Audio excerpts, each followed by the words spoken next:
बंधुगण नमस्कार। मु प्रोफेसर रवींद्रनाथ पति, एस्ट्रोलॉजर एवं वास्तुविद। मु आज आपण को केउ केउ ग्रह जातक केउ स्थान रहिले विवाह विच्छेद हुए एवं विवाह विच्छेद कारक ग्रह मानक संबंध में सम्यक सूचना देवी। जातक 9टी ग्रह मध्य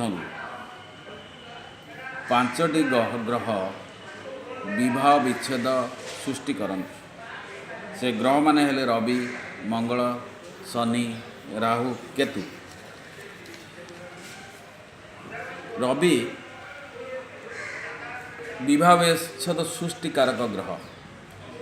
रवि लग्न रे किंबा सप्तम स्थान थिले स्वामी किंबा स्त्री गर्व करिवे, अहंकार करिवे, परस्पर झगड़ा करिवे, जा द्वारा पारिवारिक शांति नष्ट हेबो एवं शेष रे विवाह विच्छेद हेबो। रवि यदि शत्रु राशि घरे अवस्थान करती तेबे विवाह विच्छेद और डाइवोर्सर बहुत संभावना थाए। मंगल केतु एमाने विवाह विच्छेद कारक ग्रह। केतु सब बड़े मंगल परी काम करे किंतु डाइवोर्स करे नहीं। जदि निज राशि रे थाए यार महादशा और अंतर्दशा काल रे झगड़ा और डाइवोर्स आड़ को गति करे। तेणु ए समय ज्योतिष विद सहित साक्षात करी बहुत सतर्कता और प्रतिकार अवलंबन करने को अनुरोध। मंगल सप्तम और अष्टम रहिले व्यक्ति मांगलिक दोष रे पीड़ित हुए एवं डाइवोर्सर सम्मुखीन हुए। शनि राहु ए दुई ग्रह विवाह विच्छेद पर मुख्य ग्रह। शनि राहु सप्तम घर द्वारा प्रभावित होते किंबा पीड़ित होते डाइवोर्स हबार बहुत संभावना थाए।